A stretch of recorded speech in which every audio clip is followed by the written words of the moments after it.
Ce jour dédié pour l'élévation de l'âme de Victoria Bat-Zahir, Zochron Livracha. La question de Nathan. Alors, qu'est-ce qu'on peut dire à un jeune moyen, c'est-à-dire qui croit en Dieu, tout ça, il n'y a pas de problème à ce niveau-là, mais bon, on voit qu'il ne pratique pas assez parce qu'il a envie de kiffer, il a envie de profiter de sa jeunesse. Qu'est-ce qu'on peut dire pour le faire ressentir, pour tout ça, à faire? Bon, un jeune juif français lambda, qui croit en Dieu, qui croit en la Torah, qui jure sur la Torah et sur Rabbi Shimon Bar Yochai, mais bon, il fait le kiddush, il fait le Shabbat, après il va en boîte. C'est ça, hein, à peu près. Chaque juif a une neshama, qui est extrêmement haute, extrêmement divine, qui est très très amoureuse d'Hachem. Il y a un élève ici à l'Yeshiva, d'ailleurs on avait fait un essai en live, d'accord. C'est très dur pour lui de s'asseoir, étudier, etc. Et je lui dis, mais voilà, quelqu'un te propose maintenant, et il est très attiré aussi, comme tous les jeunes, d'accord, par des filles, des trucs comme ça, normal. Alors je lui dis, écoute, imagine, un non-juif vient vers toi et te dit, ou t'embrasses la croix, avec machin dessus, ou à la fournaise. Il m'a dit texto, je vais répéter parce que c'est pas une chose que je peux dire moi-même, il a dit, je fais pipi dessus et je me jette dans la fournaise.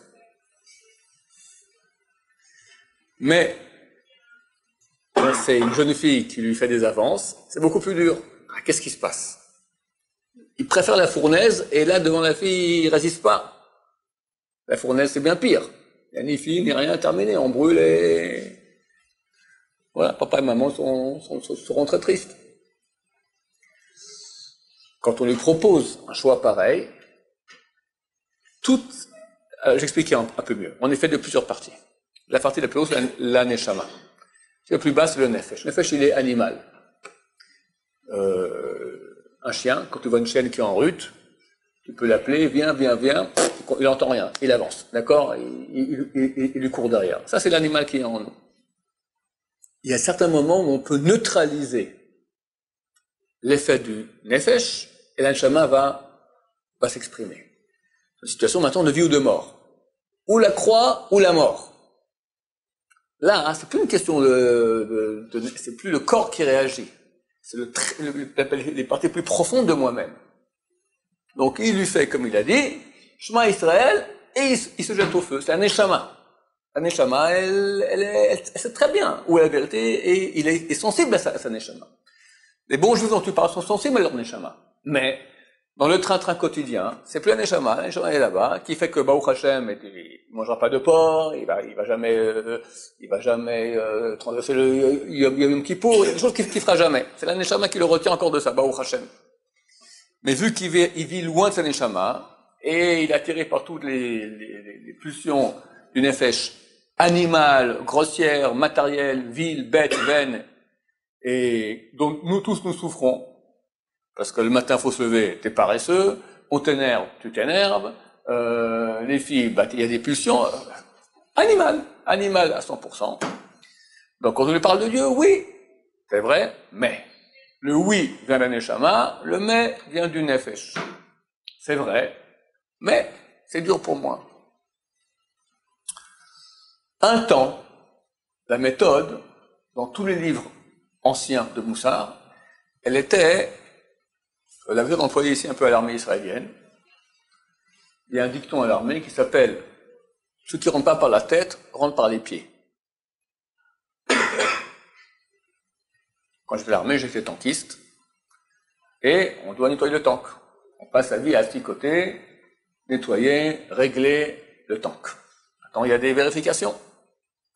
Attends, tu as un élève qui ne fait pas le boulot comme il faut bien. D'accord? Alors tu l'avertis. Si jusqu'à demain, c'est pas bien, alors tu l'expliques, écoute, mon cher ami, si tu vas pas maintenant bien nettoyer le canon du tank, demain, tu es en guerre, tu tires, il est rouillé, le canon, il t'explose dans la figure. Donc c'est important. Et nous, on a un pays en guerre, on n'est pas en Suède, d'accord? On a un pays en guerre, on peut avoir à chaque moment besoin de tirer au canon. Tu comprends? Oui, je comprends. Tu vas nettoyer? Oui, je vais nettoyer. L'adjudant, il part, le type, ce que sa neshama a compris, sa tête a compris, il oublie, parce que le corps est trop fort. Oh, ça me casse les pieds, c'est paresseux. Demain, pas dire non, parce que c'est trop fort. L'argument est tellement bon, il ne peut pas dire non. Il dit demain, je ferai ça demain. Le lendemain, l'adjudant vient et il voit que c'est pas nettoyé. Il lui dit, t'as pas compris? Je t'ai expliqué. Si c'est rempli de roue, demain tu tires avec ton canon, ça t'éclate dans la figure. Oui, je comprends, ça a raison. Alors tu le fais? Oui, je le fais. L'adjudant il part, et là de nouveau, le nefesh qui revient, le corps, demain, plus tard. L'adjudant voit qu'il répète cela de jour en jour. Je vous fais gentiment, hein, c'est pas aussi lent, hein, on n'est pas aussi patient à l'armée. Il dit, mon cher ami, tu vois, là-bas, à 3 kilomètres, il y a un arbre. Tu mets maintenant 15 kilos sur le dos, tu cours et tu reviens dans 1 heure, tu es de retour. Le type il revient, ratatiné. Si demain, le canon n'est pas propre, ça sera 2 fois pire. Il se peut. Il est très paresseux, il va dire, il n'y a pas nettoyé. Demain, 2 fois pire. Après-demain, 3 fois pire. Au bout d'un moment, qu'est-ce qui se passe? Il accepte. Pourquoi? Analysons ce qui se passe ici dans le corps de la personne. La tête reçoit un message intelligent. Il faut que le canon soit propre. Maintenant, pour agir, il faut que la volonté, le cœur, disent « Ok, je vais nettoyer le canon ». Entre la tête et le corps, il y a un fossé, ça marche pas. Le tuyau, il a été sectionné. La tête dit une chose, le cœur fait ce qu'il veut. Le cœur, c'est le corps. Alors qu'est-ce qu'on fait quand on parle à la tête? Et la tête comprend. Tu vas très souvent avec des gens, avec les enfants par exemple. L'enfant, c'est exactement ça. L'enfant, il comprend, et il veut être gentil. Mais il a un Yetzirah terrible, d'accord? Donc la connexion tête, on appelle ça du date. Tout notre but sur Terre, c'est agrandir notre date. Date, c'est la connexion entre la tête et le corps. Ce qui est écrit dans la Torah, tu sauras aujourd'hui qui Hashem ou Elohim, que l'Éternel est le Tout-Puissant.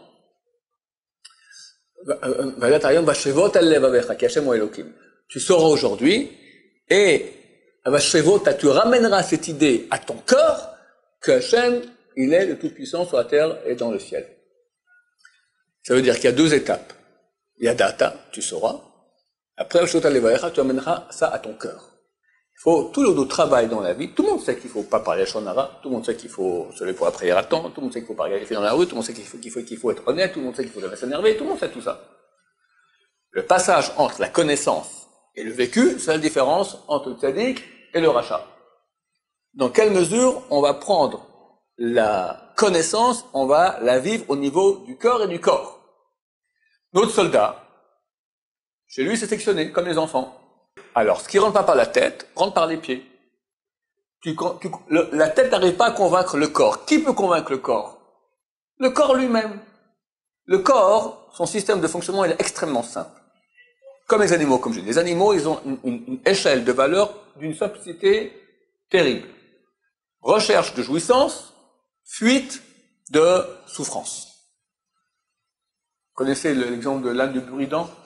C'est un grand philosophe grec qui s'appelait Buridan, qui parlait d'un âne. Il n'y avait jamais eu d'âne, mais on parle de l'âne de Buridan, d'accord? Il dit comme ça, c'est théorique. Si on a un âne qui a autant faim que soif, on met devant lui un seau d'avoine et un seau d'eau. Que fait l'âne? Buridan prétend que l'âne, au bout d'un moment, il y a la fumée qui sort par les oreilles et il meurt. Il meurt de faim et de soif. Pourquoi? Parce que les animaux sont programmés par Akadosh Baruch Hu, par la nature diront les goïms, on dira par Akadosh Baruch Hu, qu'ils vont toujours rechercher le plaisir le plus grand, la souffrance moindre. Tu vas au restaurant, tu prends la carte. Comment tu choisis? Comme un animal. Souffrance moindre de porte-monnaie, tu regardes le prix du bon plat. Tu regardes la souffrance de ne pas manger le bon plat, et rapidement tu fais un choix. Où est-ce que tu as plus de plaisir et moins de souffrance? C'est exactement comme ça qu'on agit 90% du temps. Donc, notre personne maintenant, si on veut la convaincre de nettoyer un canon, et ça, bien sûr, c'est une souffrance pour lui, il faut lui faire comprendre au corps que si il va pas nettoyer le canon, il aura une souffrance bien pire que nettoyer un canon. Ce qui rentre pas par la tête, avec le date, avec la compréhension que la tête va diriger le corps, ça rentre par le corps lui-même. Donc tous les bouquins de Moussard anciens parlent principalement des factures terribles qui attendent celui qui ne va pas vivre après les lois de la Torah. Donc ce jeune homme lambda qui va en boîte pourra lui expliquer maintenant que les factures qui se ramassent pour la suite de sa vie, oulala, terrible. Hélas ou pas hélas, je ne sais pas, ce système ne fonctionne pas très bien aujourd'hui. Les gens, tout me fait peur, et puis tant pis, et puis t'angoisses, et puis on n'arrive pas, même avec ça, ça ne marche pas contre les terrains. À mon avis, ce qu'il faudrait aujourd'hui, c'est réveiller la Neshama. Parler à ces personnes du sens de la vie, de son identité juive, qui il est, qu'est-ce que ça représente. Jusqu'à ce que ces choses-là soient tellement réveillées en lui que le plaisir physique qu'on lui propose, il n'en voudra pas. Mais ça demande beaucoup d'investissement. Quand je reçois des gens ici à la Yeshiva, des groupes des fois, alors j'ai 1 heure pour leur parler. Par exemple, j'ai des groupes qui viennent de Lyon, d'accord, ou d'autres, de Paris ou de Marseille, du Canada. Alors je parle de l'éternité d'Israël, qu'on a un peuple éternel. Cette phrase qu'on va dire dans un peu moins d'un mois, le soir du Seder, chaque génération, des gens se lèvent pour nous anéantir. Et Dieu nous sauve. Donc déjà un peuple éternel, déjà il comprend qu'il est quelque chose, un peuple éternel. Et Dieu nous sauve à chaque génération. Et on le voit, j'étoffe tout ça, d'exemples, etc., de réalité historique. Après, je leur donne l'exemple suivant. Je leur dis comme ça. Vous habitez Lyon, Villeurbanne. Et vous déménagez à Lyon 3. Ou à Vénissieux. Non, on dit que c'est mieux Lyon 3 que Vénissieux. Alors, Lyon 3. Et vous appelez, ton nom de famille, Gabay, Shemla, Obadia, Biton, etc. Et t'as ton voisin d'en face, Dupont, prénom, Martin. Bon. T'es en plein déménagement, tu consonnes, ding dong, tout la porte. Bonjour monsieur Obadia, Biton, Shemla, etc. Moi c'est Dupont d'en face. Enchanté de faire de votre connaissance. Bienvenue dans l'immeuble. Écoutez, n'hésitez pas si vous avez besoin de quoi que ce soit, je suis là à votre service. Je vous donne quelques petits tuyaux quand même. Après 10 heures, faites pas du bruit parce que la voisine du 5e étage est un peu casse-pied. Le concierge aussi, je vous donne quelques temps, etc. Voilà. Ça vous dérange pas, j'ai une petite question comme ça, je vais pas vous déranger en plein dans les cartons, là, mais votre nom, là, Shemla, Obadia, Biton, c'est pas juif d'origine? Ouais, c'est juif, pourquoi vous êtes antisémite? Ah, non, moi au contraire, moi j'aime tout le monde, je suis pour la pluralité, l'humanisme, vraiment, sincèrement. Ça me fait plaisir même d'avoir un voisin juif, comme ça on pourra avoir quelques débats de temps en temps.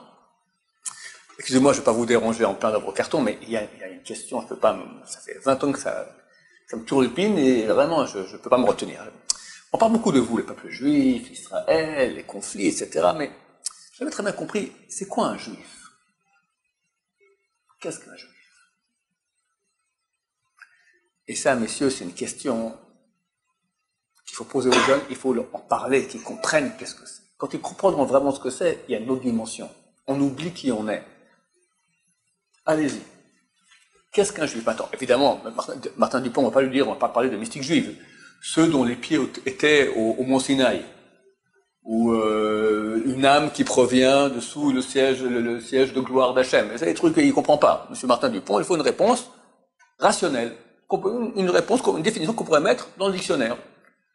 Pour le dictionnaire Larousse, d'accord, juif égal.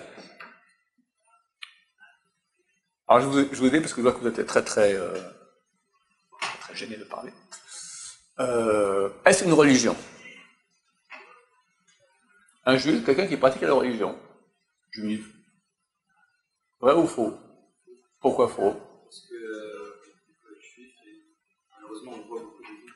Israël, Israël ou un Israël, un juif, bien qu'il ait péché, il reste Israël. Il peut se convertir. Il peut se convertir au christianisme, il reste juif. Et un goy qui pratique la Torah, eh ben c'est un goy qui pratique la Torah, mais c'est pas un juif. C'est pas la pratique de la Torah, donc c'est pas une religion. Alors, qu'est-ce que c'est? Est-ce que c'est une descendance génétique? Tous les descendants d'Abraham, Israël et Yaakov. Béné Israël. Oui ou non? Pourquoi non? Ça peut être des convertis, ça peut être... Convertis. Le plus grand du judaïsme, c'est des convertis ou fils de convertis. Rabbi Akiva, Hillel, Shmaya, Talion, Rabbi Meir, d'accord, etc. Alors, qu'est-ce que ça peut être d'autre? Race, c'est une descendance génétique. Un mode de vie, les gens disent. Mode de vie. Non, parce qu'on peut être goy, avoir le mode de vie juif, et on reste goy. On peut être juif avec un mode de vie goy et être juif. Un peuple. Élu. Peuple élu. Faut pas dire ça, monsieur. Oui, Dis-moi, par contre, élu de quoi? Faut pas dire dans le dictionnaire, en vrai, c'est ça. Peuple. Ça m'est égal s'il est élu ou pas. D'accord? Peuple élu, peuple maudit, ce que tu veux. Peuple. Je sais pas, qu'est-ce que c'est? Peuple juif, c'est un peuple. Quand les musulmans, ils posent des questions, je vais y répondre tout de suite, les musulmans. D'accord? Peuple. Pas normal. Peuple pas normal. Ça, c'est un adjectif. Qu'est-ce que c'est à la base? C'est un peuple. Qu'est-ce qu'il est? Qu'est-ce qu'il est élu? Il est pas normal, ce que tu veux, mais c'est un peuple. D'accord avec ça, oui ou non? Je suis d'accord. Am Israël, peuple d'Israël. Quelle est la définition d'un peuple? C'est un peuple. Groupe. Croyance, non? Je prends le peuple libanais, par exemple, d'accord? Et là-bas, il y avait un temps encore quelques juifs, d'accord? Il n'y en a plus beaucoup. Mais tu as des chrétiens, de croyances chrétiennes. Tu as des musulmans, tu as des chaïtes, tu as des sunnites. Il y a plusieurs croyances qui vont parler du peuple libanais. Moi, je viens du peuple suisse, d'accord, du peuple helvétique. On ne parle même pas la même langue. Un peuple a une histoire, c'est vrai. Mais c'est plus que cela.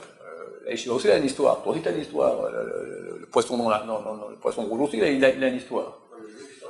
Alors, vous me direz si vous êtes d'accord, quand on va aller plus vite. C'est quoi la définition d'un peuple? Un peuple, c'est un groupe de personnes défini par une appartenance à une certaine terre. Peuple français, peuple italien, peuple anglais. D'accord ou pas? Vous allez dire... Tu connais quoi un peuple en exil? S'il y en a, peut-être les Arméniens, c'est un siècle. Et ça envoie disparition dans deux générations, il n'y en a plus. Les Roumains? C'est quoi les Roumains? Gitans. Oui, peut-être. Mais aussi, ils n'ont pas tellement, par rapport au peuple juif, ils sont peut-être... ils ont 700 ans d'histoire, grand maximum. C'est pas grand-chose. Revenons à la définition du peuple. C'est un groupe de personnes défini par l'appartenance à une terre. Un Français qui a 200 ans quitte la France, va habiter en Écosse, il est écossais. Parce qu'aujourd'hui, il habite, depuis 2 ans qu'il a déménagé, il est encore français. 50 ans, encore un peu. 200 ans, il est plus français, il est écossais. Le seul peuple, à part voter des Gitans, mais les Gitans, je dis, c'est un peuple jeune, 700 ans, il faut voir si ça dure dans la longueur, qui est appelé un peuple, mais qui n'est pas défini par sa terre, c'est le peuple juif. Cette terre nous appartient, mais on n'est pas défini par cette terre. La majorité de l'histoire juive, on n'a pas habité cette terre. La majorité des Juifs n'habitent pas Israël. On n'est pas né sur cette terre, on est né dans le désert. Après, on a eu la terre, elle nous appartient, on a un contact très intrinsèque avec cette terre. C'est pas elle qui nous définit en tant que juifs. On appelle juste sur la terre d'Israël. La question, qu'est-ce qui nous définit en tant que juifs? Les Gitans, les Roms, comme tu dis, ils auront aussi une définition du peuple gitan. Quelle est la définition du peuple juif? C'est qu'est-ce qui rend le peuple juif peuple?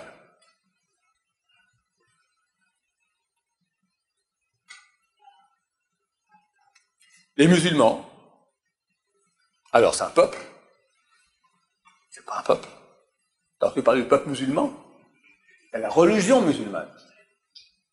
Il y a le peuple libanais, qui ont des ressortissants, des citoyens libanais, de confession maronite, chrétienne, orthodoxe, chiite, sunnite, etc. Il ne faut pas confondre peuple et religion. Rien à voir. Le musulman, c'est une religion. Il n'y a pas de peuple musulman. Il y a peut-être un peuple arabe. je dirais même pas un peuple, il y a une race arabe. Peut-être. Alors, nous on est un peuple. Très bien. Défini par quoi? Hein? Ça, encore une fois, on rentre dans des trucs mystiques. Je veux maintenant définir, on ne peut pas mettre dans la rousse peuple défini par la Torah. C'est un texte. En plus, c'est même pas vrai. Parce que, comme tu en dis, les gens font pas la Torah, ils sont juifs pourtant. Quelqu'un. Oui, mais chaque chose a une histoire. Même le poisson rouge, il a une histoire. C'est pas ce qui fait que nous, je suis peuple. Toi et moi et mon ancêtre, il y a 2000 ans, on est le même peuple parce qu'il y a une chose commune qui nous définit. Hein? Il tient sur des miracles. Ça, ce sont nous, ça se peut même, on peut même dire ça à Dupont, même qu'on dit ça à Dupont, mais c'est pas notre définition. Ce bidule machin, qui est le peuple juif, il a des miracles. Il est élu, il est maudit, il est en exil, ok. Mais c'est pas définition. Le bidule machin, qu'est-ce que c'est? C'est un peuple. Ok, mais tous les peuples sont définis par une terre. Nous pas. Alors, qu'est-ce qui nous définit? La réponse à donner à M. Dupont est comme ça. M. Dupont, cherchez pas. On est un bidule machin bizarre venu d'ailleurs. Il n'existe absolument aucune définition rationnelle du juif. Aucune. Je cherche pour rien, et moi quand je le fais, je propose $1000 et $2000. J'ai les bons des fois, d'accord? Celui qui trouve la réponse, il n'y en a pas. Il y a quelques années en Israël, ils ont pris 30 grands penseurs israéliens qui sont turlupinés pendant des années pour trouver une réponse. Il n'y a pas de réponse. Il n'existe aucune définition rationnelle du juif. Pourquoi? Parce que notre vraie définition, elle est Neshama. On a un bidule machin commun, spirituel, qui s'appelle Chelek Elokam Imal, une partie de Dieu, qui fait qu'on est un peuple éternel, qui fait qu'on est un peuple un, qui fait qu'on est un peuple indéfinissable, parce que Dieu n'est pas définissable. C'est ça ce que nous sommes. Plus que ça. Dans le monde entier est défini par deux catégories. Le monde spirituel, le monde matériel. Dans le monde matériel, absolument tout est définissable. Une veste, des lunettes, une table, une montre, une lampe. Il n'y a rien qui n'est pas définissable. Dans le monde spirituel, rien n'est définissable. Dieu, on ne sait pas ce que c'est. Les anges, on ne sait pas. Les démons, on ne sait pas. L'enfer, on ne sait pas. Le paradis, on ne sait pas. C'est qu'il existe vaguement. Le paradis, c'est sympa. L'enfer, c'est désagréable. Mais plus que ça, on ne sait pas. Il existe une seule réalité au monde, une seule chose au monde, qui est physique. Je prends maintenant Ilan, qui a une certaine hauteur, un certain poids, et physiquement, il est là. Je lui dis, tu es juif? Il me dit, oui. Qu'es-tu? Aucune définition. Aucune définition. Le seul objet physique au monde qui n'a pas de définition. Parce que sa réalité, elle est spirituelle. C'est pour ça que ça déchaîne les passions. Tout le monde est fou.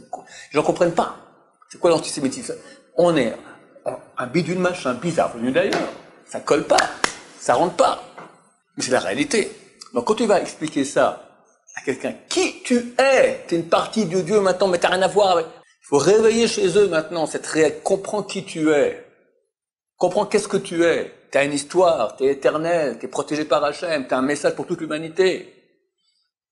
Lui, il ne le ressent pas personnellement dans cette... Mais maintenant que je fais tout ce que je veux là pendant, il faut le faire chercher. Il se casse la tête, il dit c'est vrai, c'est pas possible. Il comprend qu'il parle de lui. Au bout d'un moment, il se casse la tête. Alors qui je suis? Et là, il commence à comprendre un peu, à saisir ce que c'est. Ça peut l'aider à se sortir du bourbier où il se trouve enfoncé dans le corps animalier. Baruch Adonai,